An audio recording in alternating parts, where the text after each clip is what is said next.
tayo, iba-iba tayo ng point of view, mga kababayan. Iba-iba tayo ng tawag dito, pananaw. Iba-iba tayo ng pagkaintindi.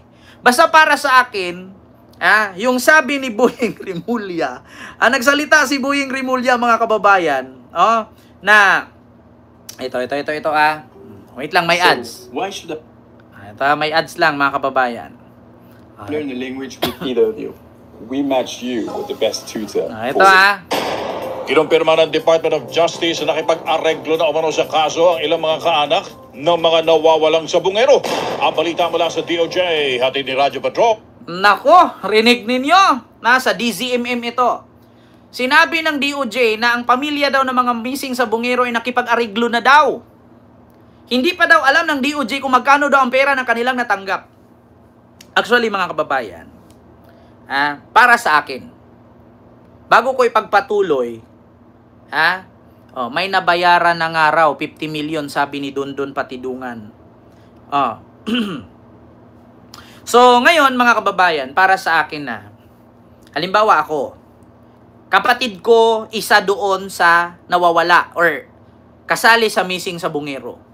Kung sakali man na ipaglaban ko yung hustisya ng kapatid ko,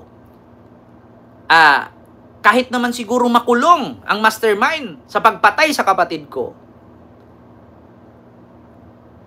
hindi naman siguro magbago ang buhay ko. Di ba? Pero kung sakali, kasi patay naman ang kapatid ko, makipag-ariglo na lang ako doon sa kakasuhan ko, bigyan na lang ako 100 million, mananahimik na lang ako. Tama ba yon, mga kababayan? Kasi kung ako, para sa akin, practical yung ganong isip eh. Kahit naman ipaglaban mo yan, ikulong mo kung sino man ang mastermind yan. Sabihin mong si Atong Ang, sabihin mo si Patidungan. Pag nakulong yan sila, mahirap pa rin ako. Kahit makulong yan sila, nga pa rin ako. Ang tawag siguro doon para sa kanila, practical. Pero, kung ganun ang gagawin mo, wala kang pinagkaiba doon sa mastermind. Parang, hinayaan mo lang mamatay yung kapatid mo para magkapera ka lang. Di bakit hindi mo na lang pinabangga ng kotse yan para makakuha ka ng ano? Di ba? Kawawa naman. Sa totoo lang. Di ba, Sir Edgar? Mahirap yung ganun yung namatay naman kapatid ko, kahit makulong si Patidungan, kahit makulong si Atong Ang, kahit makulong kung sino man dyan, hindi naman magbago ang buhay ko. Makipag-ariglo na lang ako, 100 million, akin naman, nahimik na lang ako. Okay ba yung ganon? Diba? Pero ang pangit naman, bakit hindi mo na lang kasi yan sinabihan yung kapatid mo, may insurance ka ba? Saksakin na lang kita. Para makuha ko yung insurance mo. Di bali nang mamatay ka, at least may insurance kang iniwan.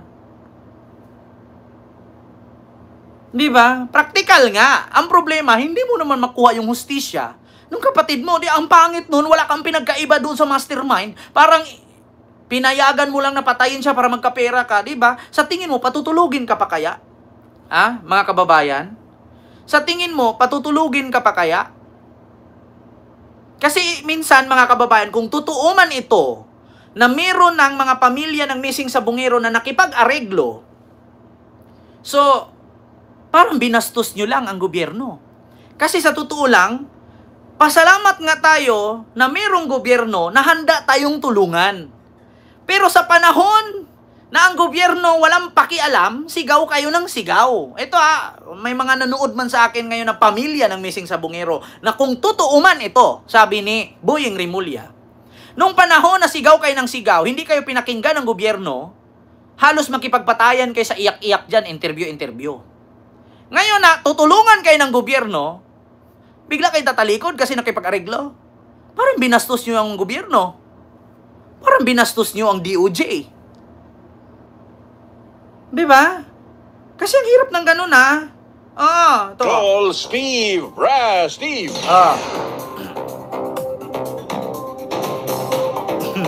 Steve? Ito na. Yes, Tony, hindi pa alam ni Justice Secretary Sus Crispin Rimulya kung magkano ang natanggap ng ilang pamilya ng mga nawawalang sabungero na umunay nakipag-agreglo sa kaso ng missing sabungeros. Nako! Sa press conference sa DOJ, sinabi ni Rimulya na may mga balita silang natanggap na inayos o inareglo ng kabilang panig ang ilang mga kanat ng mga biktima pero wala pa silang hawak na sinumpang salaysay sa ngayon. Pinakamabigat dyan ay hindi maaaring ang taong maraming pera ay magsasabi kung sino ang pwedeng mabuhay at sino dapat mamatay. Hindi po gano'n, wala nga tayong death penalty rito eh. Pero kung pera ho magdidictate yan, ano na mangyayari sa lipunan natin? Di ba? Tama naman sabi ni Boying. Kung ganun lang din pala, makipag-ariglo kayo at mababayaran kayo ng kalaban, so, lalaki ang ulo nung kalaban. Bakit? Kasi alam nyo kung bakit? Okay lang pala patay ako ng patay. O sige, pag may mangdaya, patayin ko na, tumba. Bakit? Kasi kada kasuhan ako, ariglo ko lang tapos eh. So, lalaki yung ulo nun. Parang si Digong lang yun. Sabi, sinong dyan, miyembro ng COA, Commission on Audit, ay hulog nyo sagdan para walang report. Parang si Digong. Tingnan nyo si Digong. Sino yung nagka-COA dyan? Hulog nyo sagdan para walang report. Walang pinagkaiba. Continue. Samantala, minamadaling na rin niya ng DOJ ang proseso para maipasok na sa Witness Protection Program si Julie Patidongan alias Totoy, kasunod umano ng mga natatanggap ditong banta sa buhay. Ito pa mga kababayan, may ads pa. Mahirap kasi yung ganyan mga kababayan, sa totoo lang. Parang hinahayaan mo lang na pumatay ng pumatay eh. Hinahayaan mo lang siya na pumatay ng pumatay kasi pag nakapatay, bayaran mo lang yan. Parang, alam nyo sa amin mga kababayan, alam nyo yung tinatawag na bus sa amin, may mga transit kasi sa amin, yung mga bus, yung pasahiruan, merong economy, merong private, at saka merong public lang, yung aircon at hindi aircon. Ang tawag kasi sa amin sa probinsya, rural transit. Meron sa amin, may series liner. Alam nyo ba yung patakaran yan? Kapag nasagasaan ka, atrasan ka. Kasi, kapag nasagasaan ka, atrasan ka, pag namatay, ang gastos mo palibing na lang. Kasi kung nasagasaan ka niyan, hindi ka natuluyan, malaki kasing gastusin. Diba, mga kababayan? Payag ba kayo sa ganun? Diba? Payag ba kayo sa ganun? So, kung ganun ang mangyari, yung 34 ka missing sa Bungero, okay lang pala, mamatay sila. Okay lang. Bahala kayo, mamatay kayong 34 sa Bungero dyan. Bakit? Pamilya kipag-ariglo nga. Ito sa totoo lang, hindi naman ako naniniwala sa multo, mga kababayan. Hindi naman ako naniniwala sa multo. Pero, take note, kung gagawin ninyo yan, mga pamilya ng mga nawawalang sa Bungero, kung gagawin ninyo yan, hindi kayo patutulugin. Hindi kayo patatawarin ng mga kaluluwa ng pamilya ninyo na biktima dyan. Kahit sabihin mo tumanggap ka ng 100 milyon para manahimik ka. Kawawa na. Sa bagay, para sa akin mga kababayan, kanina nga, sabi ko nga sa sarili ko, parang kung meron lang ako kasama sa live dito ngayon, parang matinding debate ito eh. Bakit? Kasi kung tatanungin lang natin, katulad niyan, halimbawa, yung isa sa miyembro ng missing sa Bungero na nawala, may anak siyang iniwan 2, tapos asawa niya, magiging balo yun.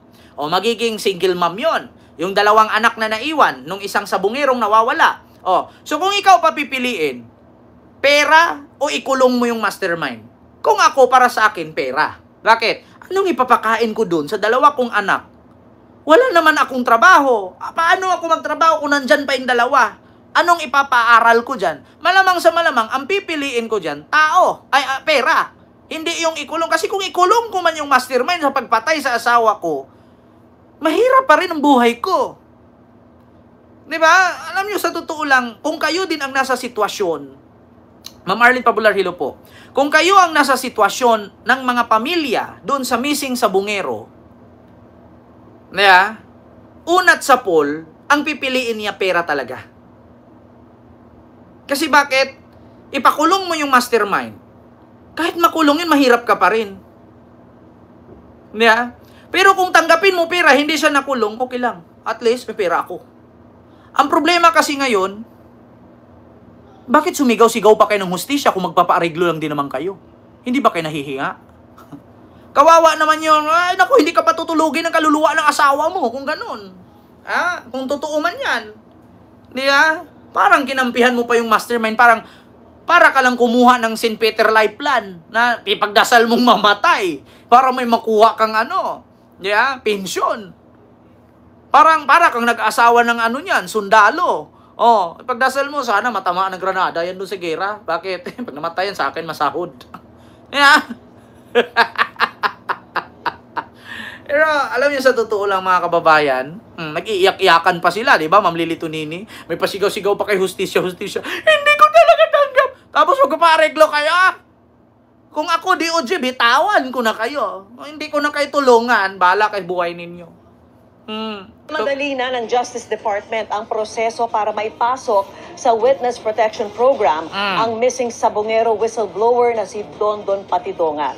Ang DOJ umaasang may lulutang pang mga testigo kapag... Alam niyo sa totoo lang mga kababayan, kung totoo man to na ang pamilya ng mga missing sabongero yung iba nakikipag-areglo, nagpapatunay lang talaga kayo na ang Pilipino pera.